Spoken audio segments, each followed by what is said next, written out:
Hi guys, welcome back to the Holistic Hottie, a soul-centered podcast where we tackle the intersects of different relationships with raw conversations, intention, and authenticity.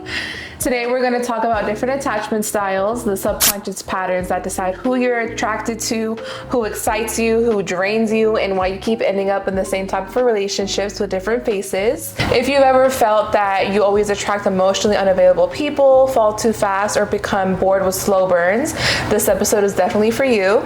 Today with me I have two very special guests. I have Stephanie here, who I met through a job where we did crisis counseling a few years back. She's currently in school obtaining her master's degree in clinical psychology with an emphasis in marriage and family therapy. And then over here I have O'Neill, a family friend for a very long time who also works in the mental health field. So I felt that they both would be great to kind of encapsulate the male and the female, different dynamics of attachment styles and things of that sort. Hot, healed, and high vibed. Let's get into it.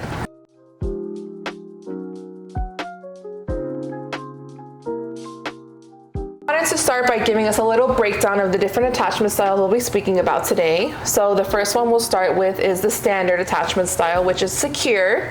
In a secure attachment style, typically someone is more grounded, more emotionally regulated. They don't chase, they don't run when things get too serious, and they also don't confuse chaos with chemistry. They're able to communicate their needs properly. They trust their partner. They don't bring a lot of extra baggage into the relationship, and they're also comfortable with both intimacy and independence. The next attachment style is anxious attachment style. Typically, not always, this is more obtained to females, but it can be males just as well. But in this one, it's more someone who has that anxious, needy attachment. They crave closeness. They need a lot of reassurance. They have a lot of problems with emotional availability. You love really deeply. You feel super intensely, and you also attach fairly quickly. And you also have the tendency to overthink silence. You read into different tones, different energies. You get easily triggered by distance because of the fear of abandonment that this attachment style carries. And instead of being able to self-soothe yourself, you seek a lot of reassurance from your partner. And the next one we have is the avoidant attachment style. Most commonly, but not always, paired with men. This is someone who values their freedom, their independence, and emotional control.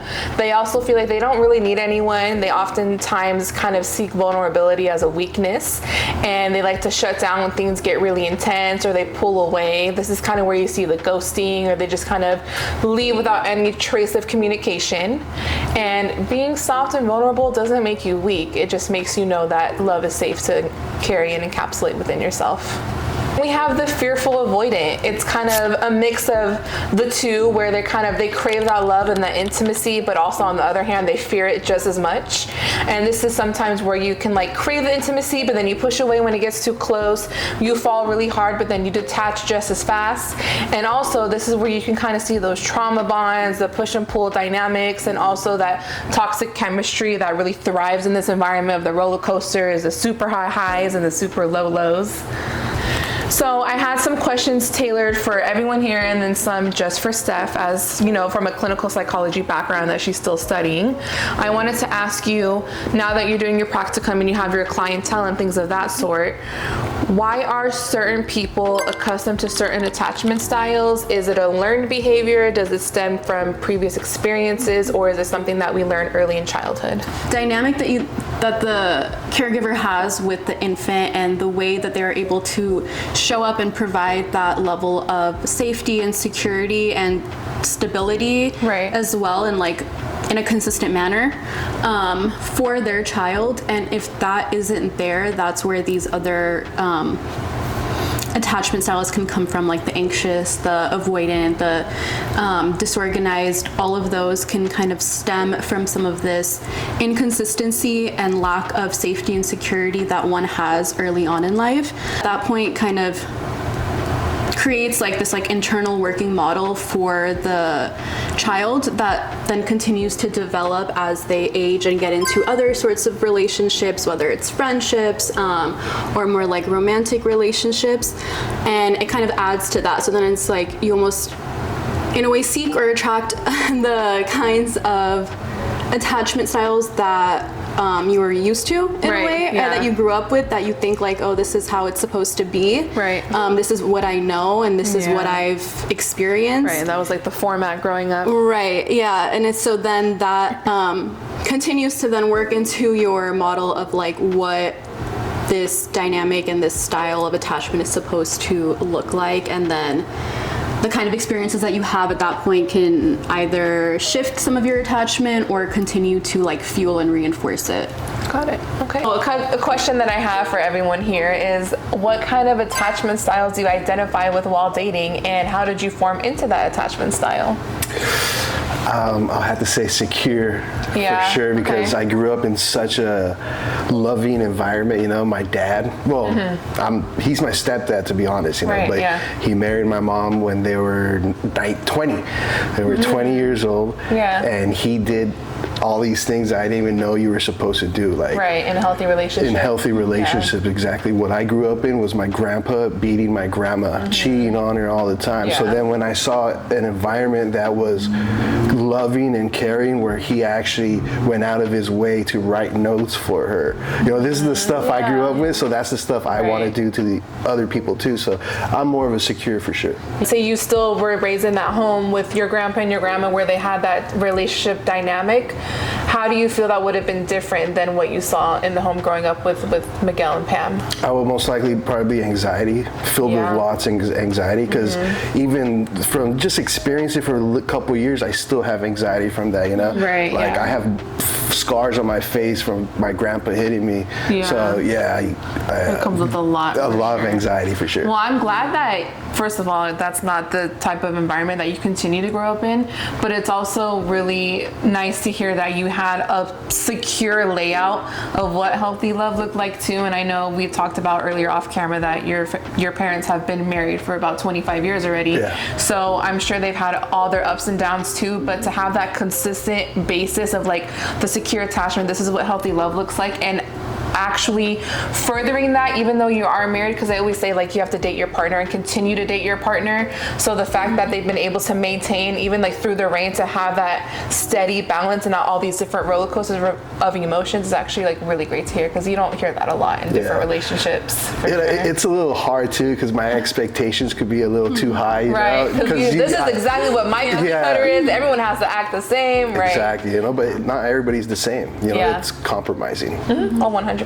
I think for me, it would I've definitely noticed and realized that I have a more anxious attachment style in like my dating life, or even honestly in other aspects of my life as well. And as someone who, you know, grew up in home, both parents, never any like major traumas or major life events that happened that would kind of make me think that I would have something other than a secure attachment style.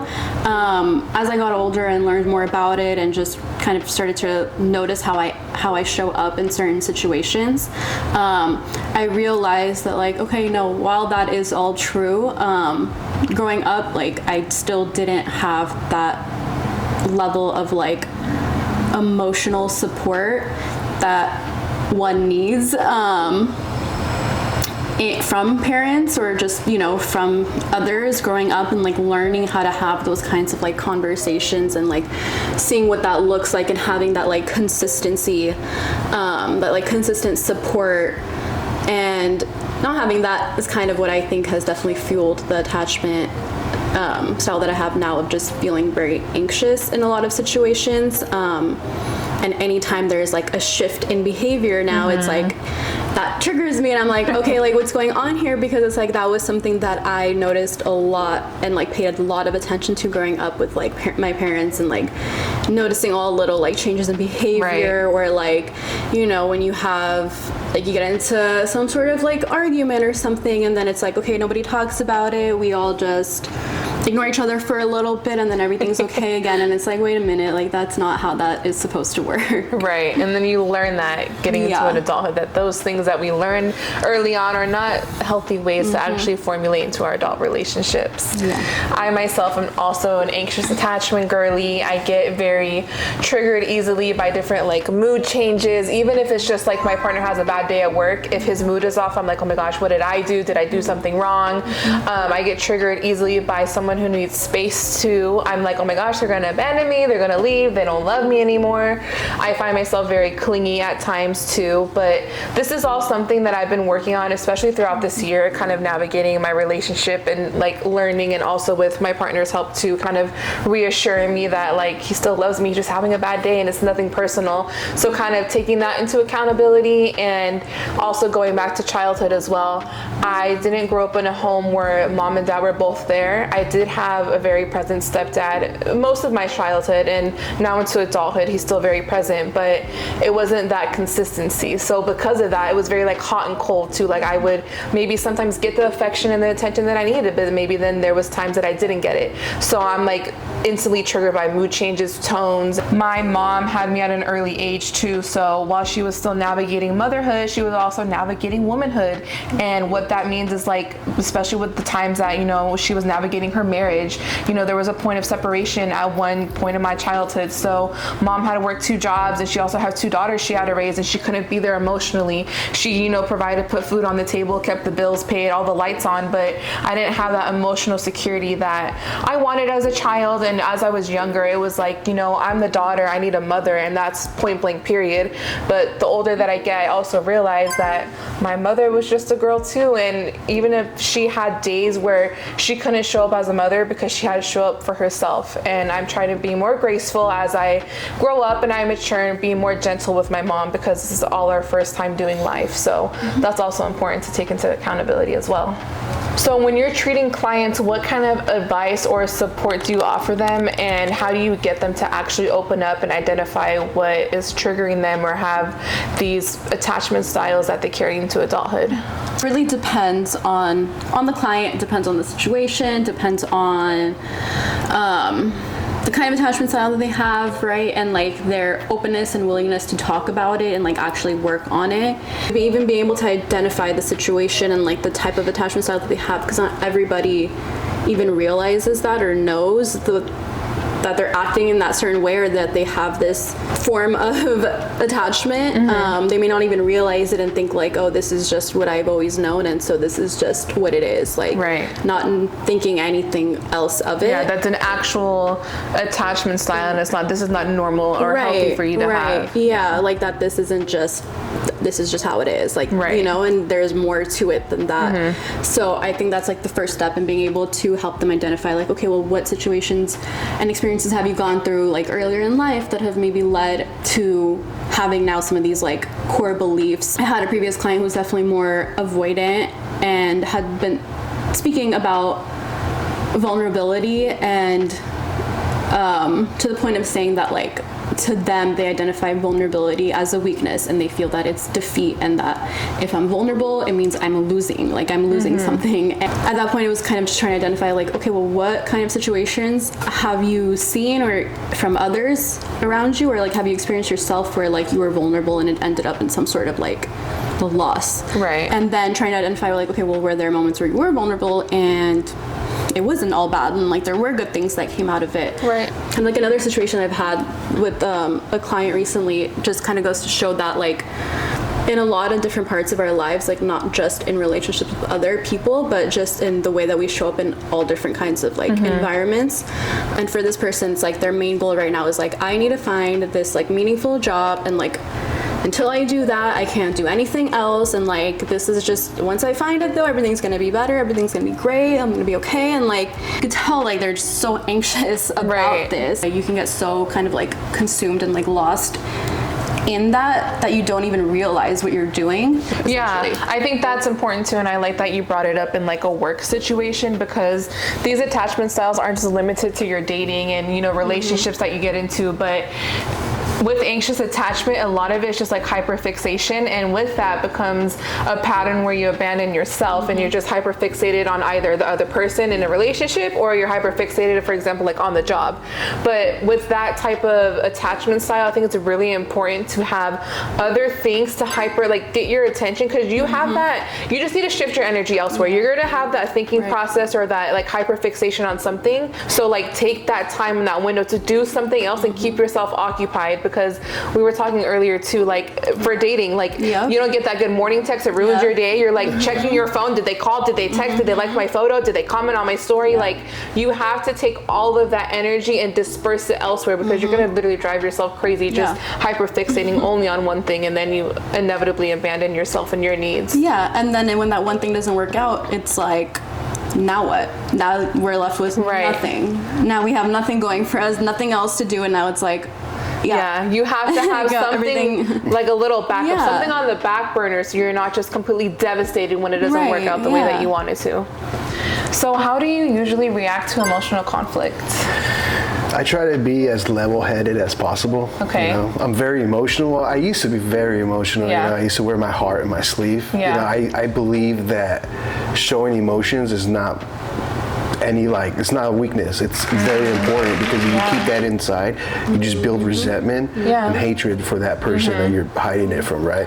So I always believe being upfront and saying, or not being upfront, but more being like taking an assessment of what's going on, like okay, this is happening, where I'm at, and the time. I feel like that's super important, because like if I'm at a dinner with my family and I know I did something wrong, and I'm like, oh man, she's gonna tell me I'm gonna do it here or later, you know. There's no reason to bring up like what just happened at the dinner table in front of everyone. Time and place is so important too. Like, I mean, it doesn't have to be solely for relationships, but as we're talking about dating and attachment styles, you know, if you get into like a scuffle with your partner, whatever, if it's not life-threatening, you know, you really have to assess, like, am I going to do it right here, ruin the whole vibe, the energy is going to be off. Don't involve other people in your drama.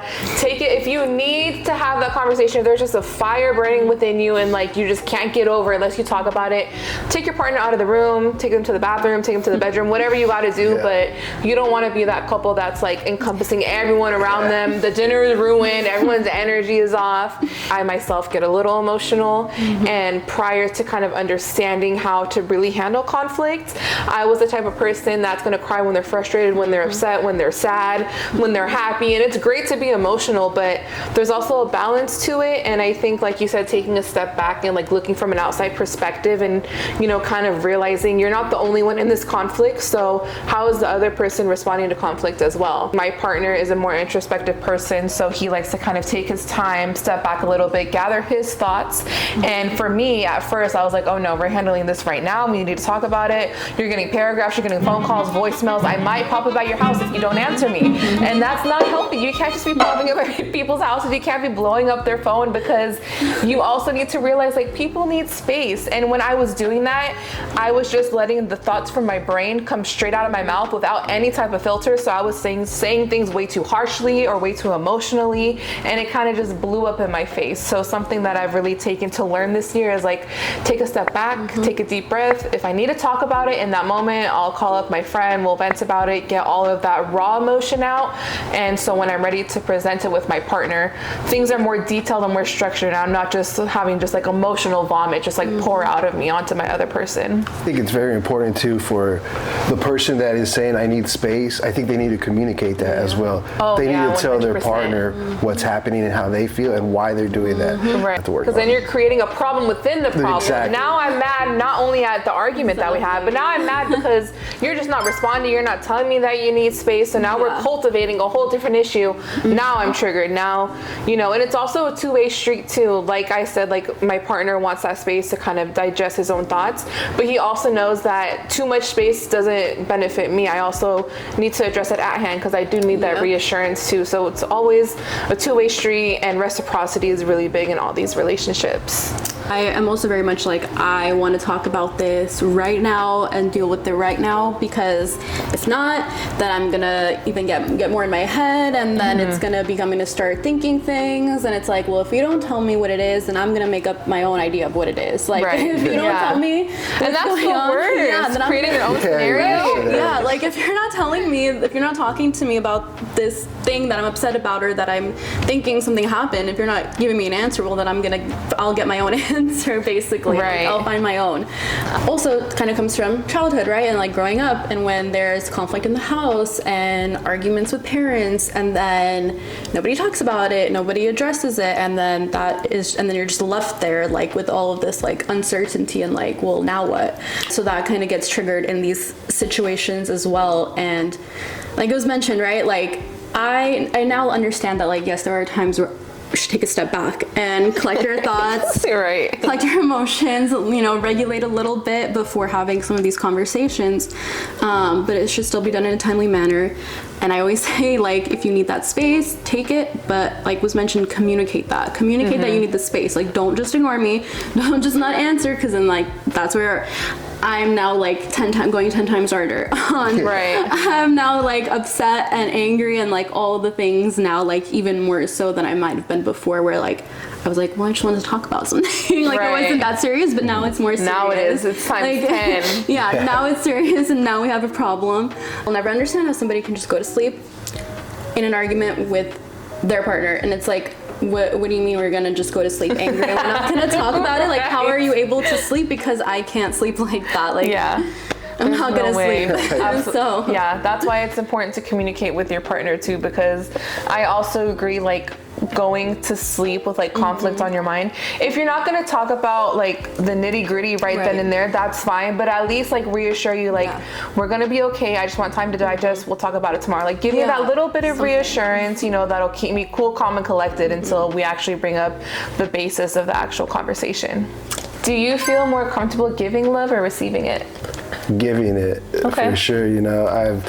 Like I said earlier, I grew up in a real traumatic, my grandpa being a sick ass fool. Yeah. So when he was doing all his nonsense, he would buy us gifts, and he'd be like, don't worry, just don't say anything, just take your gift, Right. just to shut us up. And I thought that was okay, Right. So when now that I'm older, I realize that's not correct, but I'm still trying to figure out, okay, by like, what is it when you bomb them with gifts? Love bombing. Yeah, I was known for that, Yeah. First like month, you just fucking send like flowers, all this stuff, and then you're like, that's a little too much. Yeah. It's just too much. You have to do it in increments, because you can't like immediately flood them over. And exactly. A point that you were saying, a point I want to make in regard to like your grandpa, just kind of like, it's almost kind of like hush money in a sense. Exactly. Kind of buying these gifts, and like monetization is not a form of love. Yes, you can buy gifts out of intention and thoughtfulness, but to kind of cover up your act, or like, you did wrong, so you have the means to do so, to kind of put like a band-aid over the wound, that's just not going to help anything. It just creates these unhealthy patterns moving forward. Yeah, so then I saw my dad do it with my mom, and the way he did it, I feel like it's very respectful and like a healthy way. That's the word, So I think I would say I'm definitely more comfortable giving love than receiving it. For me, I think like receiving love and like affection has always just felt more like uncomfortable for me, and a little bit more like unnatural, whether it was just like not believing the things that were said, or just not being used to it, especially like in dating, like not being used to like certain forms of like love and like an affection, and that gets, so it's uncomfortable, and so I think for me, just the act of giving has been more natural, because I feel like, okay, like I'm used to usually doing that, of like showing that like love and affection for others.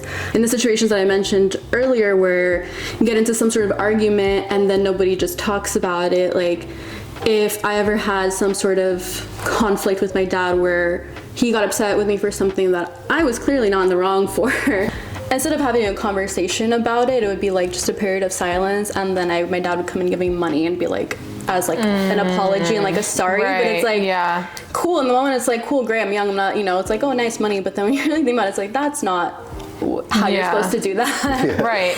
I personally also am more comfortable giving love. I like putting in the work to give the love and then receive it as I already have given it like beforehand. So receiving it and kind of just like taking my hands off the wheel and just letting someone like love me is really, really difficult. Even like in my relationship, there'll be times when like my boyfriend will compliment me and I'm just so like nonchalant about it. I'll be like, babe, you look so pretty. And I'm like, thanks. And he's like, every time I compliment you, you're so just like nonchalant and you just brush it off. He was like, do I make you uncomfortable? And I'm like, no, it's not a you thing. It's a me thing. Like affection and like even like physical touch and stuff like that, like receiving hugs and kisses and holding hands and stuff like that. It's so foreign to me. It's like a whole different language that I don't speak. And so, you know, now that I'm in a relationship, I'm able to navigate that and I have that safe space where I'm able to know that like I can receive love without having to feel like I have to give something back too. Because also growing up, it's like, okay, I did this for you. Like, this is what you owe me in return. Like, it's always been like a very give and take. Like, I love you this way, but like you have to give it back to me this way. And so now as I'm older in adulthood, what I'm learning is that like people can love you intentionally without you having to give anything in return. So it's a new concept, but it's definitely learnable. Have you ever stayed in a relationship longer than you should have because you feared losing them? Honestly, I could say no. Oh, good. Because I believe in being straightforward. You know, I'm a very upforward person. Yeah. Like I said, I wear my emotions in my sleeve. Yep. So you gotta say the truth at all times. You know, because you owe the partner that sort of respect. Because in the end, you're just wasting your time and her time. Right. It's not just about you. It's about the other person as well. You got to think of their time. Yeah. You know, that's how I see it. You know. So I definitely stayed in my fair share of like situations that I know I shouldn't have for a lot of reasons, where it was like, okay, this thing is not even going anywhere. Like, I don't even see myself dating this person. But there was that level of attachment and that level of like comfort or familiarity, like all of the things that it was like, I feel like I need to stay in this and I need to make it work, and I'm just gonna be able to change this person, and if I just love them enough and I do this, this, and this, and then they'll change and they'll realize that they want me, and you know, and then it'll be okay. And like, that's not how that works. No, and that's not healthy. That's not healthy, and that's not how that works. It was like one of those things where, you know, it goes back to like, okay, since like self-worth and self-esteem things of like, all right, well, this is what I know. I haven't had any experiences that have shown me otherwise to that, like, until that point in my life where it's like, I don't know what's on the other side of this. So for me, it's like, this has to be it. This must be like as good as it gets. And like with certain people, I'm like, okay, I feel like I need to try and make this work because there's not going to be anybody else, or like I'm not going to be able to find like anybody else that loves me this much, right? Even when like they're not even doing things that are really displaying that. But it goes back to like the high-low thing that we mentioned earlier. Of like, there are those situations, there are those like good moments early on that you then end up like clinging to and being like, okay, well, we had these good moments, like you know, they're there, it's possible, but it's just not consistent. Yeah, and that's really important too, to value consistency over intensity, because that's also where that trauma bond forms, and the push and pull and the high and the lows, which is something to really identify early on in these relationships.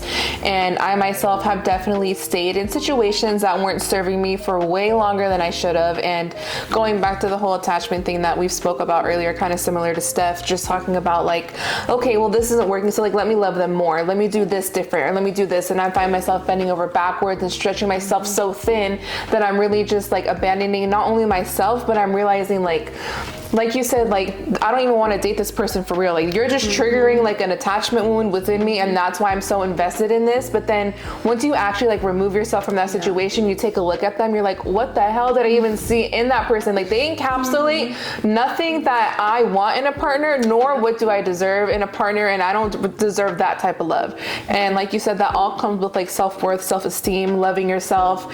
And I think it's a good point to bring up too, that having a partner is great and they can bring a lot of joy and like fruitfulness into your life, but you also want to make sure that even if that partner wasn't present, you still had your own sense of identity, your own love, your own happiness, because at the end of the day, everything that you want to share within that relationship, all the joyful moments and the love and the happiness, has to be found within yourself first, because if you don't have that encapsulated within yourself, you're not going to be able to give that to your partner or to anyone else around you.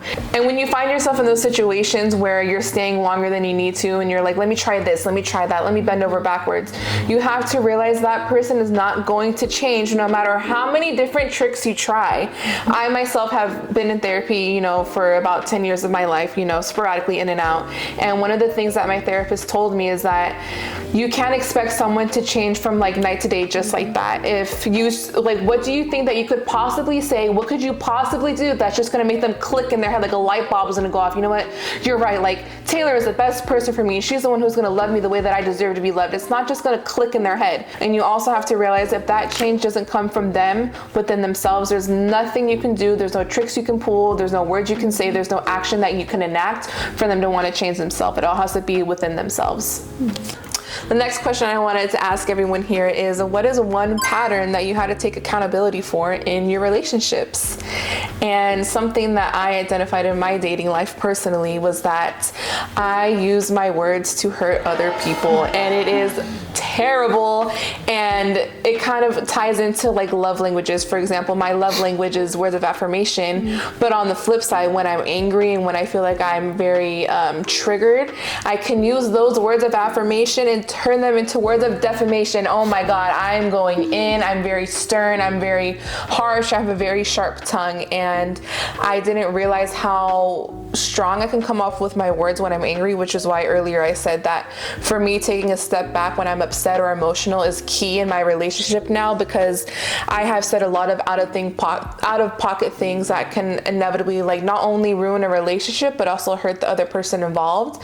And I definitely have taken accountability for that, and I've definitely changed moving forward too, because when you're dating someone, I believe those that love you the most are also going to challenge you the most, and I can attest for that. My partner has challenged me in a lot of ways that are, very healthy into me growing and evolving into a woman, and that was one of them, and teaching me like, I know you're upset, but it's not okay to talk about people like this when you get upset. There are other healthy manners to take into consideration. What about you, O'Neill? Probably, I would have to say I'm a little cold sometimes. Oh, okay. Yeah, you get a little distant or a little... I would say more of let's just say something bad happened to her, right? And I experienced something worse, I could just brush her off. Oh, okay. And that's something I'm really trying to work on. It's a thing that I grew up with. Growing up, I would always tell her my problems, and she would just be like, that's nothing. I've gone through worse. I kind of grew up with that mentality where like, that's nothing, man. Right. I've gone through worse. You could get through this like nothing. Yeah. And I guess for me, that's being very cold. That's lack of empathy. Oh, 100%. And I think that kind of ties into the point that just because you haven't experienced certain things doesn't mean that person doesn't deserve the same amount of empathy that you give another person. Exactly. And it's hard to work on, especially because you don't have like a person that does it in your life. Yeah. So you're starting off from scratch. Yeah, exactly. You have to kind of build it within yourself. And also you don't, sometimes for me personally, you don't realize certain problems or things that you have to take accountability for until you're in a relationship and they pull out certain things that you had no idea were even there, because you're, kind of dabbling into a whole new relationship, a whole new version of yourself. So it can take different people to pull it out of you, for sure. I'm very much just like open, and from the jump I'm kind of like, okay, like I like this person, cool, great, like let me give everything to this, right? And let me just pour all my like attention, time, and focus and energy, basically like pouring all my energy like into that person when I haven't been given any reason necessarily to believe that I should be like, that's okay, or like I haven't been given anything yet, I haven't seen any consistency or anything to make me believe that like, I can do this with this person, like it's gonna be okay and they're not just gonna get up and leave at any given point. And that then is usually what tends to happen, is like, okay, like I do that, and then because it's so great in the beginning, everything's going great, the love bombing is happening, and it's like, oh my God, how nice and wonderful is this, right? Like it's going great. And then when that is no longer there and that just immediately like shifts like into the complete opposite, then I'm just left like, oh, now what? Yeah, you're left like exhausted almost. It's like you're exhausted, confused, and it's like now you're trying to get that back, and then that's where that like just overdoing it basically comes in. It can be hard. I think a lot of that comes with just career as well. Like being in mental health and like now working as like a therapist, and always just being that like listening ear and working with clients and hearing all this stuff and like just doing that job. And then I find myself doing that with people that I'm dating as well, of like trying to play therapist and trying to like change them and like, oh, like you went through this, how sad, like, okay, but like, and then using that as almost like an excuse of like, oh, well, they went through this thing and they haven't worked on it. And I think that's so hard too though, because it's like, I understand that aspect of it and I know that's true, but then I think like part of me is like, well, I don't want to feel like I'm holding back. At the same time, it's like you kind of have to learn the person first before doing all that. 100%. So just to close out, I wanted to give, some kind of key points and some pointers to healing different attachment styles. And some pieces that I wanted to leave you guys with is that I know oftentimes I hear a lot, people are like, all men are the same, all women are the same, I'm attracting the same people, it's not me, it's them. But you have to realize you're not attracting these emotionally unavailable people by accident. You're doing it because you have something within you that is repeating itself. Maybe it's an unhealed wound, maybe it's past baggage, or maybe you haven't identified it yet. So a good thing to do is to kind of sit with yourself, look yourself in the mirror, and take that time to do the inner shadow work and kind of figure out like, what am I doing wrong? Am I triggered by abandonment? Am I giving too much because I didn't receive enough when I was younger? Am I showing up for places where I'm no longer wanted? Am I giving too much without anything in return? And it's also good to remember that at times that slow burn can feel very boring or uncomfortable, but you have to realize the slow burn is the key to longevity, because throwing everything all out at once in that fast burn is where these trauma bonds come in, and the chemistry is mistaken because of the intensity, and there's actually nothing there that is really keeping you grounded. It's just all these high highs and these low lows. I've seen studies where they've spoken about the pull and push dynamic can also be compared to like an emotional withdrawal that people experience, when they're actually using physical drugs and stuff like that, because the emotions are so heightened that you're willing to do anything. You're willing to bend over backwards, do acrobatics, do anything to kind of gain that love. But in return, you're losing yourself. And I know it can be scary to sit with yourself and do all of that shadow work, but you have to realize if you want longevity and if you want that healthy, secure love that we're all trying to obtain, you really have to sit with yourself and do all of that nitty-gritty work, because if not, you're going to keep finding yourself in these cycles that repeat themselves over and over and over again. And it's easy to make that mistake when you're younger, but speaking from someone who's in her late 20s, there's a time and a place for everything, and the older you get, it's time to cut the shit, because you can't keep blaming other people for your problems. I know childhood has a lot to do with shaping us into our adult relationships, but just because you experience these things doesn't excuse the behavior. Yes, it explains why you have certain attachment styles and why you feel certain ways or show up in different formats in relationships, but it doesn't excuse the behavior. We're all grown. We have the ability to take accountability, and if not, then that's something that you're going to have to sacrifice in your relationships moving forward. Other things that you can take into accountability to kind of obtain that secure attachment is learning to self-soothe by yourself before seeking reassurance from your partner. It's great to have someone you can lean on and ask for that sense of dependence when you need it, but you have to realize you have to have a sense of safe space within yourself, because it's not your partner's responsibility to always heal you and fix you and save you, because at the end of the day, nobody wants to be the rescuer. You kind of have to save yourself, unfortunately, and you can take that and make it a beautiful thing. You can take yourself on dates, you can sit with yourself, discover new hobbies, learn who you really are and what you encompass, because when you go into these relationships or into these dating patterns and you know who you are and you're secure with yourself, it's going to be a lot easier to leave when things are no longer serving you, and you're not going to have to question, should I stay here or should I not? Meditate. Meditation is a great thing. Meditate 30 minutes a day by yourself in a secluded area, and don't take your phone out. Try to get to know yourself. If you can't do 30 minutes, try to do 15, 10, 5. Just be by yourself. Ask yourself hard questions. That's how you become a better person. Yeah, that's where all the shadow work stems from, for real. And you are, I said this in almost every episode prior to this, you are your most important vessel. You have to show up for yourself. You have to love yourself. You have to water yourself, and don't ever stop doing so just because you get into a relationship.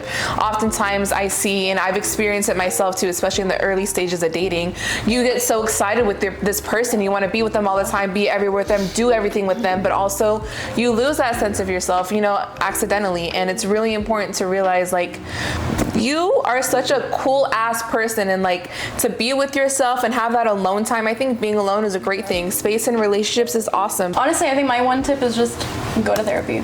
Yeah, therapy is a beautiful thing. It's great. Go to therapy, or like at some point in your life, I highly encourage going to therapy. Like, it doesn't need to be anything crazy. It doesn't need to be for any like huge major traumatic thing, but just go. It helps you learn like all the things that I'm trying. Like, if you feel like you're struggling trying to find yourself and being on your own and like learning how to just be comfortable with yourself, therapy is a great place to go to work through some of those things. It is awesome. I've done about 10 years on and off in therapy, and I love it, and I feel like I've gained so much emotional clarity and wisdom and a lot of things in the different experiences I've had throughout life. And like Steph said, it doesn't have to be a major crisis or a traumatic event. You could be a regular ass person just wanting someone to, better yourself. There's never an ending point to like the better version of yourself. You always have room to grow. If you're fucking 16, 24, or 68, there's always room to become a better version of yourself.